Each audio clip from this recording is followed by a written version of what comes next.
제가 신학교 4학년 때 처음으로 교육전도사 사역을 이제 나가게 됐습니다. 처음 교육전도사 사역을 어디로 갔냐면은 저기 경상북도 구미시에 있는 구미제일교회라는 곳에 이제 교육전도사로 이제 가게 됐어요.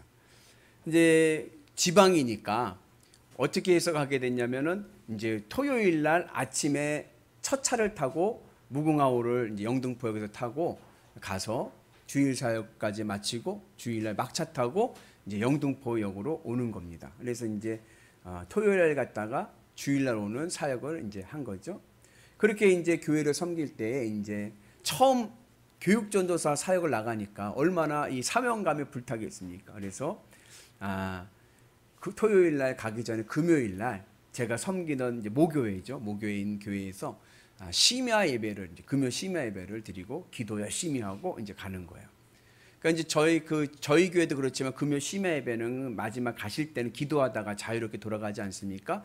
그 제가 섬기던 교회 모교회도 그랬어요. 그래서 이제 같이 기도하다가 그리고서 이제 자유롭게 돌아가는 겁니다. 하루는 열심히 막 기도하다가 오래 기도를 한 거죠. 하다 보니까 버스 시간이 놓친 거예요. 마을 버스를 타고 이제 가는데 버스를 시간을 놓쳐가지고 마을 버스 시간을 놓쳐가지고 이제 걸어 이제 갑니다. 저희 집이 교회에서 얼마 거리냐면 우리 여기서 생각하면은 우리 교회에서 아마 세띠양 정도 거리예요. 그러니까는 걸어가도 뭐 이제 걸어가 한 20분이면 걸어갈 수 있는 거리죠. 교회 앞에 슈퍼마켓이 있었어요. 교회 앞에 슈퍼마켓에서 포도 봉봉 아시나요? 캔 음료를 사가지고 한 잔 마시면서 이제 걸어가려고 이제 가는 거예요. 근데 한 10m 갔을까? 우리 교회에서 우리 텃밭 있는 만큼 조금 갔을까? 저쪽에서 한 청년이 야, 너 거기서 하면서 막 달려오는 거예요. 야, 너 거기서 하면서. 그 저인 쪽으로 막 달려오는데 전 제 뒤에 누가 있는 줄 알았어요. 아니 근데 이 청년이 제 앞에 오더니 주먹으로 막 저를 때리는 거예요. 이유 없이. 놀래가지고 제 포도 봉봉 주스는 날아가고 안경도 날아가고 그리고 이제 얻어맞는 거예요. 교회 바로 앞에서. 그때 여러분 같으면 어떻게 하시겠습니까? 제가 이렇게 맞는 가운데 있는데 정의의 힘으로 맞짱을 뜨시겠습니까? 아니면 하나님의 사랑으로 무저항하시겠습니까? 그때 제 마음에 아모스 선지자의 말씀처럼 오직 정의를 물같이 공의를 마르지 않는 강같이 흐르게 하라 이러거나 아니면 신명기의 말씀 헤렘 진멸해라 뭐 이런 말씀이 내 마음에 새겨졌다면 한판 붙었을 텐데 그게 아니라 제 마음에 딱 얻어맞는 순간에 떠오른 생각은 뭐냐면 예수님의 정신은 비폭력이다. 오른뺨을 때리면 왼뺨을 때려. 그 말씀이 제 가슴에 새겨진 거예요. 그래서 사람들이 말려줄 때까지 얻어맞았습니다. 근데 전 그 얻어맞는 순간에 나중에 깨달은 건 뭐냐면 예수님께서 하신 선한 사마리아 사람의 비유가 이거는 맞는 팩트다. 왜냐하면 그렇게 얻어맞는데 말려줄 때까지 얻어맞는 거 아닙니까? 술 먹은 청년이 때리는 거예요. 제가 섬기던 교회 굉장히 큰 교회예요. 금요 심야 예배만 500명이 넘는 성도들이 모여서 심야 예배합니다. 주일 예배만 3,000명이 넘는 교회예요. 근데 그렇게 나오는데 희한한 거는 뭐냐면요. 하긴 밤이긴 하지만 한 청년이 막 한 사람을 막 때리고 막 그랬는데도 말리는 사람이 하나도 없는 거예요. 교인들이요. 돌아가요. 피해가요. 무관심하고 그냥 지나가는 거예요. 누가 말려줬냐? 술 먹고 길을 지나가던 두 커플이 두 쌍쌍이 술 먹고 지나가다가 한 사람이 얻어맞고 있거든요. 그러니까는 그 두 남자가 말린 거예요. 그리고 경찰에 신고를 했습니다. 경찰이 왔어요. 경찰이 와서 이제 조사를 이제 하는데 그 말려졌던 그 두 커플의 그 남자들이 저한테 조언해 주기는 안경이 이렇게 박살났으니까 이건 살인미수다. 그리고 일방적으로 맞았으니까 병원에 입원하래요. 병원에 입원하고 경찰에 고소를 해가지고 저거 혼 좀 나야 된다. 그렇게 막 저한테 가르쳐 주는 거예요. 근데 제 마음에 뭐가 들었다고요? 오른뺨을 때리면 왼뺨을 대라. 그게 제 마음에 들어온 거예요. 그러니 그 마음이 들리지 않고 보니까 술 먹었고 또 술주정을 또 막 해대는 거예요. 막 욕하면서 뭐라고. 경찰이 저한테 묻더라고요. 이거 어떻게 처벌하실 거냐고, 원하냐고. 근데 어떻게 해요?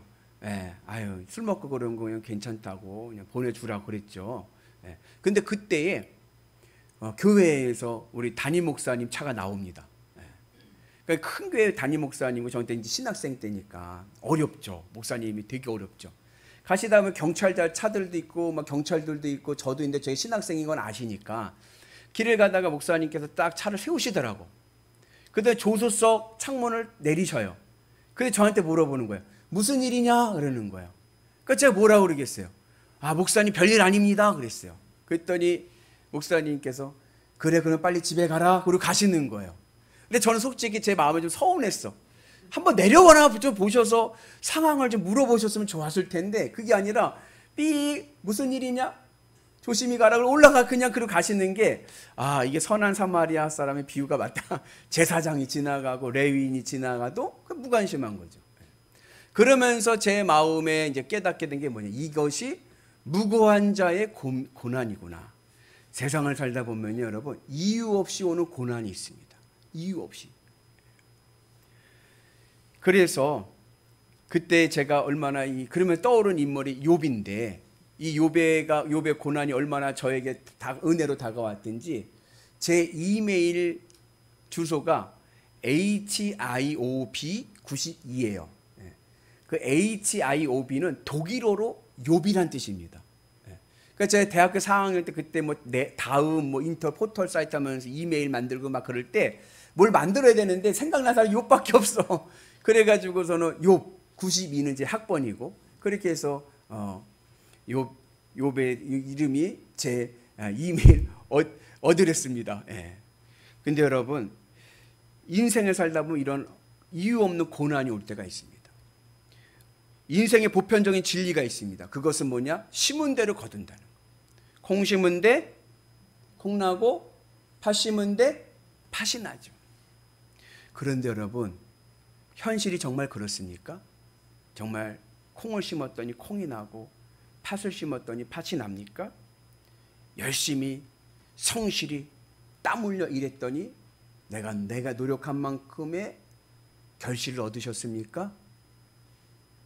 꼭 그렇지만은 않아요. 때로는 더 어렵고 더 가난할 때가 있습니다. 나는 성실히 살았는데 나는 최선을 다해 살았는데 오히려 악인이 더 잘 사는 것을 보게 됩니다. 이러한 현실에 대한 반론에 대한 대답이 바로 욥기입니다. 우리는 보통 욥기의 주인공 하면 당연히 욥기 하면 욥이라는 사람의 이름이 책 이름이니까 욥이 주인공이라고 생각을 합니다. 그죠? 그래서 욥이 주인공이니까 욥의 관점에서 이 욥의 고난을 이해하려고 그래요. 그러나 사실 이 욥기의 주인공은 욥이 아니라 하나님이십니다.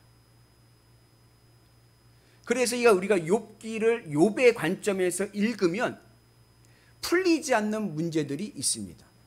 이제 보통 우리가 욥기를 욥의 관점에서 읽게 되면요, 이렇게 신앙적인 교훈을 얻습니다. 어떠한 신앙적인 교훈이냐면 인내예요. 어떠한 고난이 와도 인내하라. 그러면 하나님께서 복을 주신다. 욥이 고난 가운데 인내하였더니 2배의 축복의 결실을 맺게 되었습니다. 그래서 우리는 욥기를 통하여 인내하는 신앙 그리고 그 인내로 인해서 얻는 축복을 말씀합니다. 그런데 사실은 우리가 욥기를 읽다 보면요, 그럼에도 불구하고 풀리지 않는 문제들이 있습니다. 욥기는요 총 몇 장으로 되어 있냐면 42장으로 되어 있어요. 근데 우리가 이 욥기를 아까 말씀드렸던 욥을 주인공으로 해서 욥의 인내와 축복을 말한다고 하면요, 욥기 42장 전체를 다 읽을 필요가 없어요. 어디만 읽으면 되냐? 서론 1장 2장 읽고요, 결론 42장 6절 이하만 읽으면 돼요. 그러면 욥의 관점에서 우리가 이해할 수 있습니다. 그런데 사실은 그 본론 3장부터 42장 5절까지에 있는 이 욥기의 본론은 전혀 다른 뉘앙스를 가지고 있습니다. 이 욥기 3장부터의 욥의 본론을 보면요, 욥이요 하나님 앞에 엄청나게 탄식을 합니다. 우리 한번 같이 한 구절 같이 봅니다. 어찌하여 내가 태에서 죽어나오지 아니하였던가? 어찌하여 내 어머니가 해산할 때 내가 숨지지 아니하였던가? 여러분, 욥이 고난이 얼마나 힘이 들었던지요. 뭐라고 그래요? 내가 차라리 엄마 뱃속에서 죽어서 태어나는 것이 더 나을 뻔했다. 그렇게 기도를 합니다. 여러분 한번 생각을 해보세요. 내 재산이 있어요. 여러분 재산이 있잖아요. 근데 내 재산이 있는데 이 재산이 하루아침에 날아가 버렸어요. 그리고 내 자녀들이 다 죽었어요. 그리고 내가 불치병에 걸렸어요. 배우자는 도망갔습니다. 그렇게 고난 속에 있다가 나중에 다시 2배의 복을 받아서 내 재산이 2배로 뻥튀기가 됐어요. 그러면 여러분들은 그 고난의 길을 가시겠습니까? 안 가시겠습니까? 저 같으면요 안 가고 맙니다. 그냥 하지 뭐 그 뻥튀기 하려고 그 고산을 합니까? 그냥 가늘고 길게 가지. 저는 그렇게 생각을 합니다. 여러분, 욥기에서 말하고자 하는 이 무고한 자의 고난은 단순히 욥의 관점에 있지 않습니다. 욥의 축복을 말하고자 하는 것이 아니에요. 인내하면 복 받는다. 단순히 이 논리를 이야기하려고 하는 것이 아닙니다. 여러분, 제가 퀴즈 하나 낼게요. 부모님이 돌아가시면 어디에 묻죠? 부모님이 돌아가시면 산에다 묻습니다. 자식이 죽으면요? 자식이 죽으면 가슴에 묻는 거예요. 다른 건 다 그렇다 치더라도 10명의 자식이 사고로 다 죽었습니다. 그리고 나중에 하나님이 다시 10명의 자식을 주셨습니다. 이게 욥에게 보상이 될까요? 그게 욥에 받은 고난의 상처의 위로가 될까요?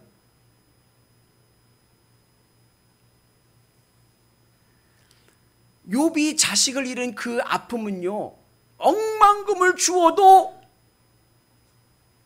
보상받을 수 없는 상처입니다. 그러기에 욥이 내가 태어난 날을, 나를 태어나게 했던 그 부모님의 그 사랑을 나눴던 그 날을 탄식하면서 저주합니다. 욥의 고난은요, 견디기 힘든, 정말 힘든 고난입니다. 욥은요, 동방의 부자였어요. 동방의 제1의 부자. 요즘 말로 하면 아시아의 최고의 재벌인 거예요. 그런데 그 아시아의 최고의 재벌이 하루아침에 망해버렸어요. 사고가 났습니다. 10자녀가 다 죽었어요. 불치병에 걸렸습니다. 거리에 내앉았는데 불치병에 걸려 몸이 얼마나 가렵든지 기왓장으로 긁어댑니다. 배우자요?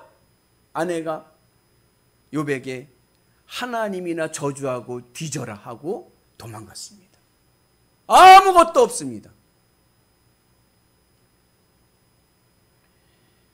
그 욥이 당한 고난이 단순히 나중에 2배의 물질의 축복을 받았다고 해서 이게 해결될 문제인가?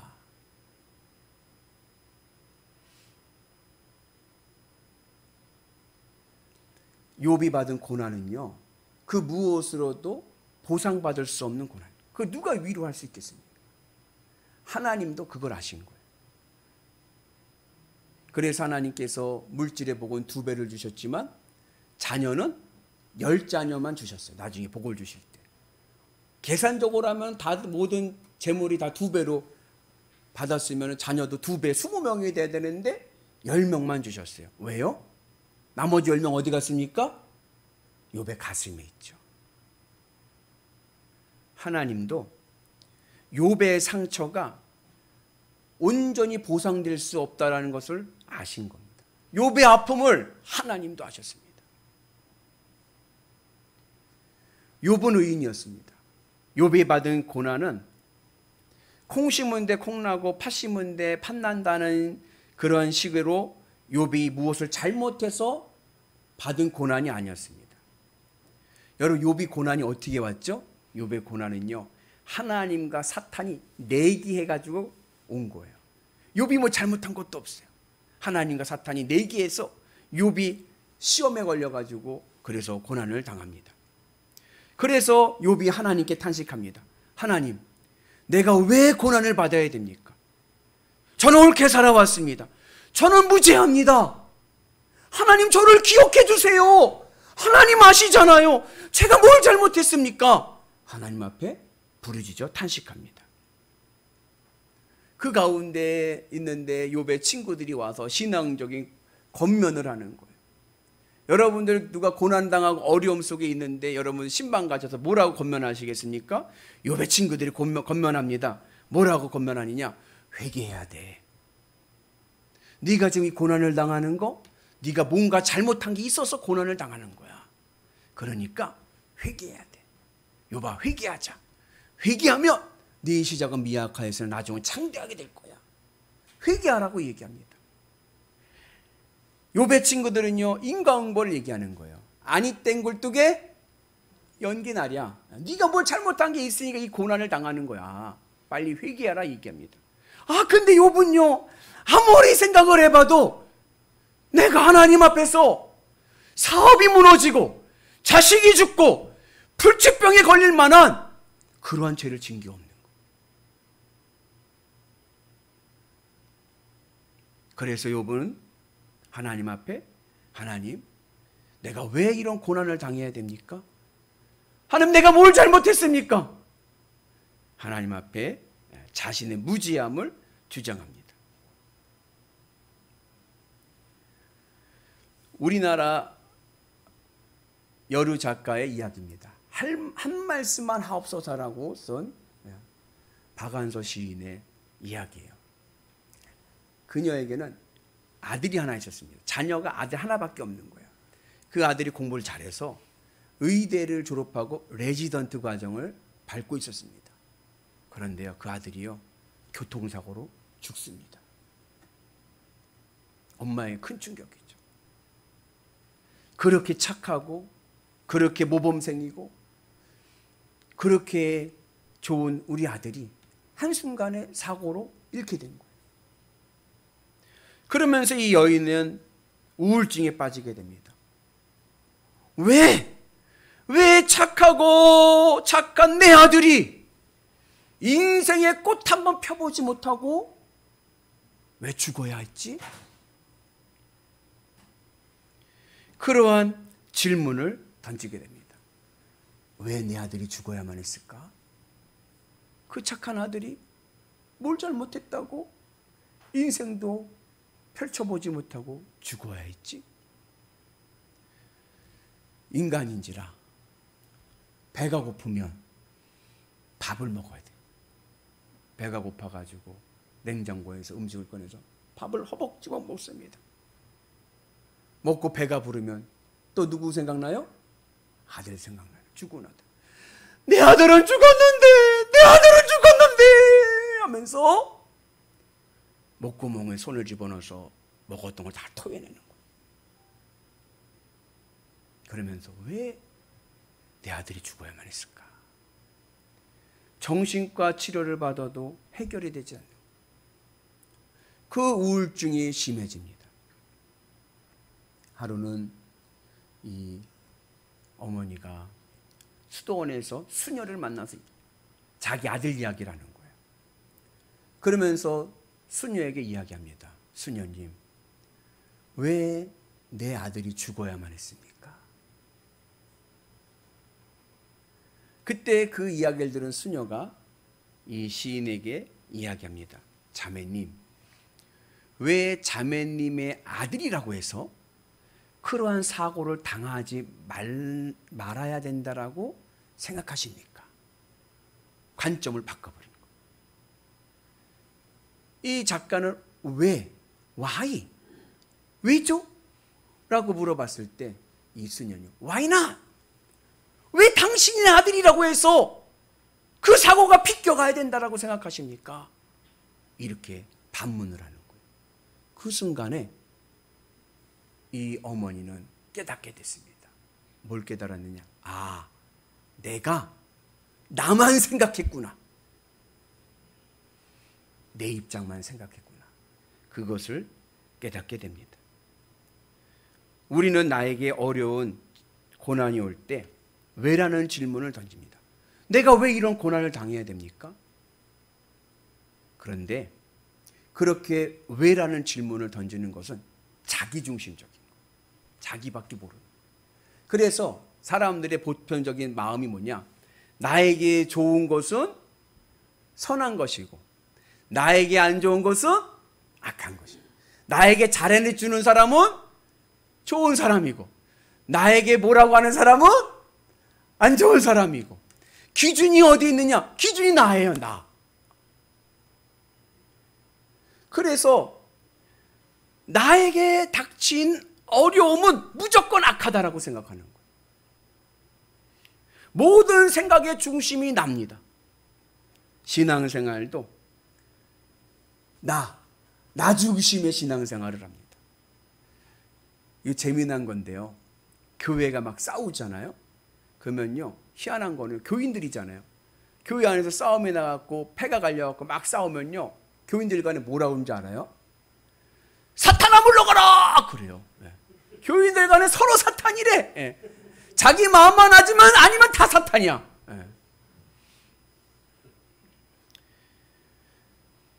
오늘 이 욥기가 말씀하고 있는 것은요, 고난의 문제가 아니고 우리의 신앙의 자세를 얘기하는 거예요.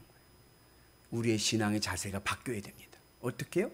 나 중심적인 신앙회가 아니라 이제는 하나님 중심적인 신앙으로 바뀌어야 돼요. 아까 욥기의 주인공이 누구라 그랬죠? 욥기의 주인공이 누구라고요? 하나님. 자, 내 인생의 주인공은 누굽니까? 내 인생의 주인공은 내가 아니에요. 하나님이에요. 그러기에 하나님 중심적으로 봐야 됩니다. 그래서 나에게 어려움이 오고 나에게 고난이 와도 그것이 하나님의 뜻이면 그건 선한 것입니다. 하나님의 뜻은 선하고 하나님이 이끄시는 그 길이 옳은 길인 줄로 믿습니다. 우리 하나님 전능하신 하나님께 이 세상을 창조하실 때요, 여러분 빛만 창조하신 게 아니라 빛과 어둠을 창조하셨어요. 그래서 내 인생에 다가오는 어둠, 내 인생의 고난조차도요, 그 안에 하나님의 섭리가 있음을 믿고 하나님의 뜻을 믿고 어떻게 가요? 믿음의 길을 가야 되는 거예요. 여러분, 세상에서 가장 힘든 게 뭔지 아세요? 세상에서 가장 힘든 것은 뭐냐? 나는 힘들어 죽어가는데, 나는 병들어서 어려움을 당하고 있는데, 나는 망했는데 여전히 이 세상은요, 눈 하나 깜짝하지 않고요, 잘만 돌아가는 거예요. 나는 지금 아픈데, 나는 직장을 잃어버렸는데, 내 자식이 죽었는데, 세상은요, 아랑곳하지 않고요, 모든 것이 그대로 흘러갑니다. 해는 뜨고 해는 지고 자기가 가는 길이 그대로 가는 거예요. 그래서 오늘 욥이 하나님 앞에 질문합니다. 왜죠? 내가 뭘 잘못했는데요? 왜 내가 이 고난을 당해야 됩니까? 라고 탄식합니다. 그리고 친구들의 말, 누구의 신앙적인 겉면도요 들리지 않습니다. 그때 하나님께서 욥에게 말씀하십니다. 욥아, 네가 옳다고 해서 나를 악하다고 이야기하는 거냐? 여러분, 내가 아무리 옳아도요, 하나님 앞에서는요, 세 발에 핀 거예요. 아무것도 아닙니다. 아무리 내가 옳다고 해도요, 하나님이 아니다 하면 아닌 거예요. 내가 아무리 옳아도 하나님 내가 옳고 하나님이 틀렸어요 라고 말할 수가 없는 거예요. 왜요? 하나님과 나는 질적으로 다르기 때문에 그런 거예요. 오늘 욥은요 하나님 앞에 자기의 당한 고난의 의로움을 얘기합니다. 하나님, 내가 뭘 잘못했는데요? 저는 잘못한 것이 없습니다. 자기의 의를 이야기하지만 인간의 의로움은요 하나님 앞에서는요 별 볼 일 없는 거예요. 창조에는요 질서가 있습니다. 예컨대 여러분, 돼지갈비가 먹고 싶어요. 돼지갈비를 먹으려면 어떻게 해야 돼요? 어떻게 해야 돼요? 돼지를 잡아야죠. 돼지 우리에 가가지고 돼지를 잡으려고 딱 그랬더니 돼지가 얘기합니다. 꿀꿀꿀꿀꿀꿀. 내가 뭘 잘못했는데 왜 나 잡아먹으려고 하는데, 왜 잡아먹으려고 하는데, 꿀꿀꿀꿀꿀 거려요. 그럼 여러분들 뭐라고 하겠어요? 돼지한테? 어이구 미안하다 안 잡아먹을게 그러시겠어요? 이놈아 내 맘이다 하고 잡아드시겠어요? 응? 하나님이 이 세상을 만들 때 질서를 만드시고 하나님이 다스림을 주시고 권위를 주시고 그리고 허락하셨어요. 고기 먹어라. 아무리 돼지가 자기의 의로움을 얘기하고 억울함을 얘기해도요 사람 앞에서는 아무것도 아닌 거예요. 그래봐야 넌 돼지야. 마찬가지. 내가 아무리 하나님 앞에 내가 옳다, 내가 의롭다 얘기해도요 하나님 보시기에 넌 그냥 인간일 뿐이야. 너 아무것도 아니다. 너 인생 내가 한번 훅 불면 날아가는 먼지야. 근데 네가 날 보고 불의하다고 하고 네가 지금 날 틀렸다고 얘기하니? 그건 아니지. 여러분, 내가 아무리 옳아도 우리는 피조물입니다. 하나님 앞에서 하나님이 틀렸다라고 말할 수가 없는 거예요. 하나님이 틀린 것이 아니라 하나님이 옳습니다. 아멘이십니까?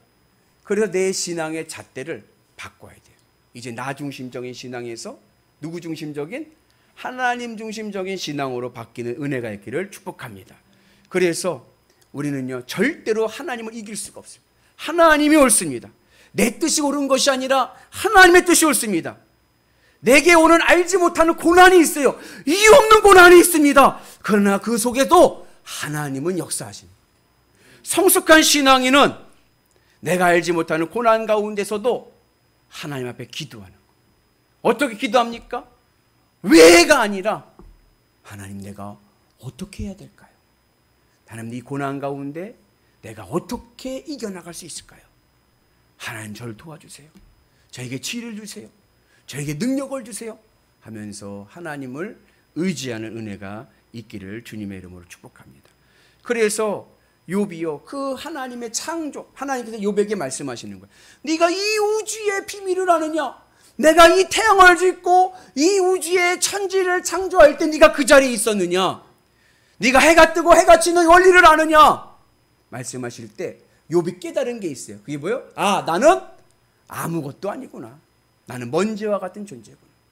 그러면서 욥이 하나님 앞에 고백을 합니다. 우리 같이 말씀 읽습니다. 내가 주께 대하여 귀로만 듣기만 하였사오나 이제는 눈으로 주를 배웠나이다.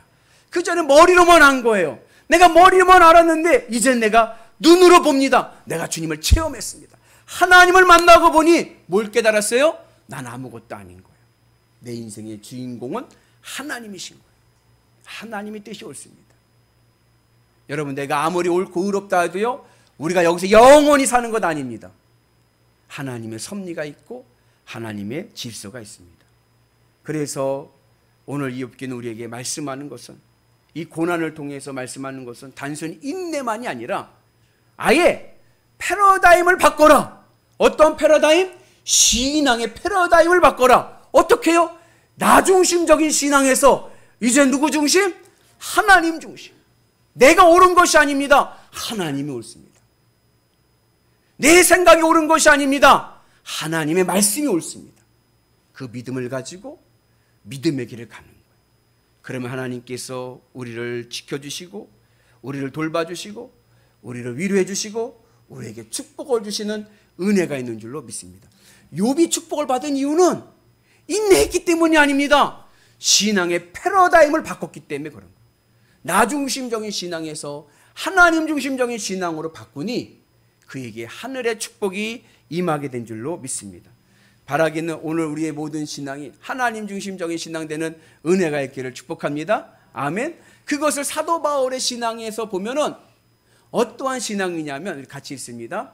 내가 살아도 주를 위하여 살고 죽어도 주를 위하여 죽나니 그러므로 사나 죽으나 우리가 주의 것이로다. 오늘 욥의 신앙에 말씀하는 교훈은 바울의 신앙과 연결됩니다. 살아도 누구를 위하여? 주를 위하여. 죽어도 누구를 위하여? 주를 위하여. 아멘이시죠? 나를 위하여가 아니라 주님을 위하여입니다. 여러분, 그 은혜가 오늘 우리 가운데 있기를 축복합니다. 그래서 신앙인은 내 공로로 사는 것이 아니라 하나님의 은혜, 하나님의 축복으로 살아가는 것입니다.